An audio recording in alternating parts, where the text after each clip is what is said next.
Welcome to No Signal. My name is Brian Regala. And I'm Tyler West, and we're two college students from Elon, North Carolina. And No Signal is a multimedia program designed to take you places and show you things off the beaten path. And this is our first episode. That's right. You know, some may say September is a pretty boring month. No major holidays, nothing to really look forward to. But that's not how we like to look at things. No, it's not. And that's why, with some help from the internet, we found Shakelford Banks back in September.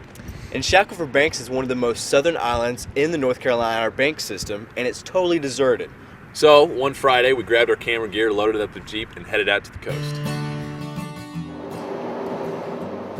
Barreling down I-40 on our way to the coast, we found the best way to get to Shakelford from Elon is to take Interstate 40 to Highway 70 south and follow that the rest of the way.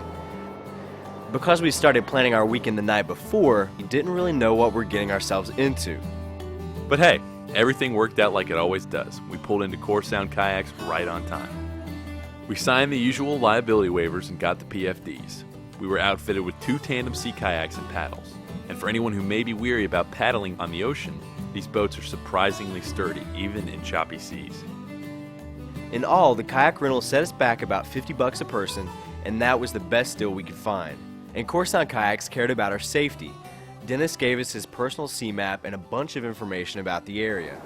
Shakelford Banks is 9 miles long, completely uninhabited with no motorized vehicles at all.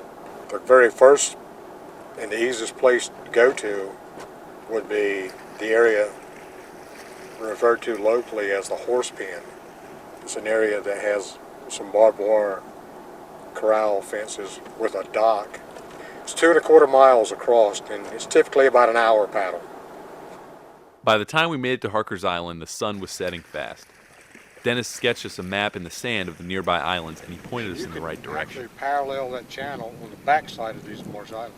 Okay. You still go down that way.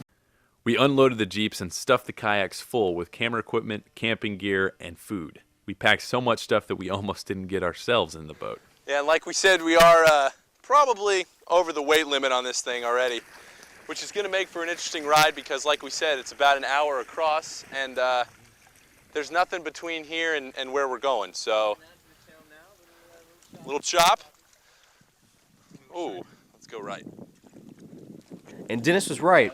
It only took about an hour to get across the Pamlico. We kept the pier in sight and landed at the horse pen around 6 o'clock. The first thing we noticed about Shakelford was the sunset. And as anyone from coastal North Carolina will tell you, the sunsets are amazing. But we'll go a step further and tell you the mosquitoes are terrible. Shakelford Banks camping tip number 1, bring plenty of bug spray. We lugged the kayaks across to the Atlantic side and noticed the bugs aren't as bad near the ocean. So tip number 2, camp on the beach. We set up camp near mile marker 49 of the National Seashore. And like Dennis said, we were the only ones on the island. But it was so quiet the next morning that we decided maybe it was time to go and see if we couldn't find those wild horses we'd heard so much about.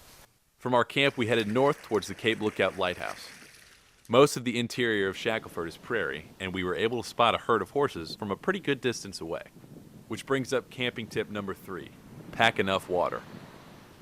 We caught up with a herd of horses a little over a mile from camp, and we inched closer to a group drinking from a spring.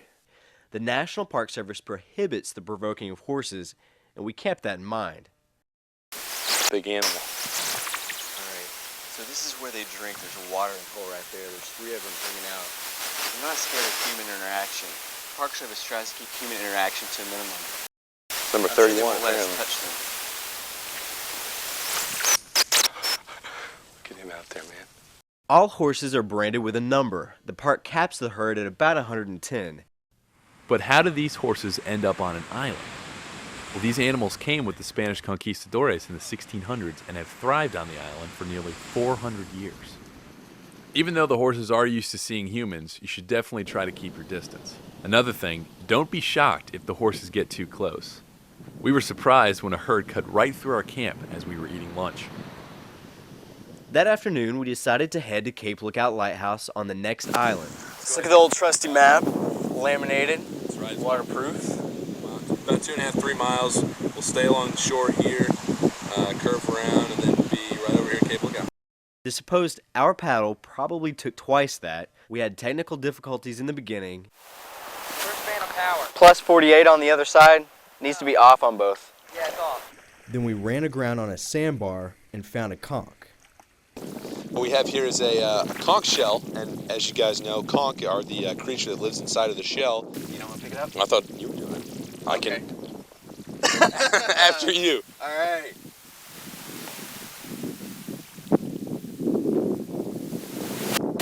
Oh, and well, Actually, this thing. it's a dead conch. What is that? Oh, that's a thing. This is something coming.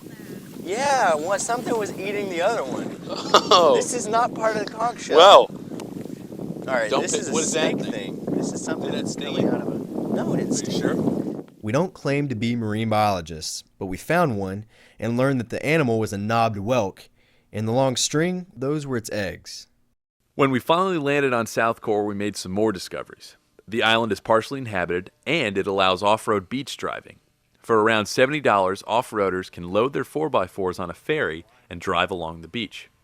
So you don't want to rough it on Shakelford? Take one of the ferries from the mainland and set up camp near the lighthouse.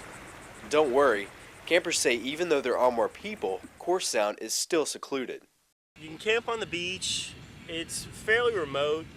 There's nobody out here at night, and the people during the day are pretty limited, so you have lots of space and free reign.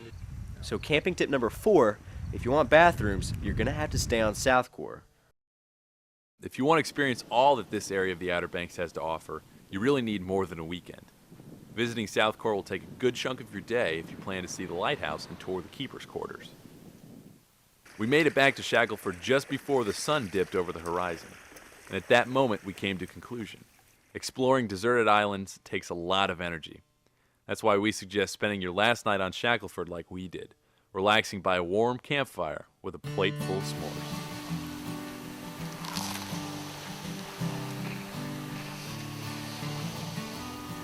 Ain't nothing like a s'more.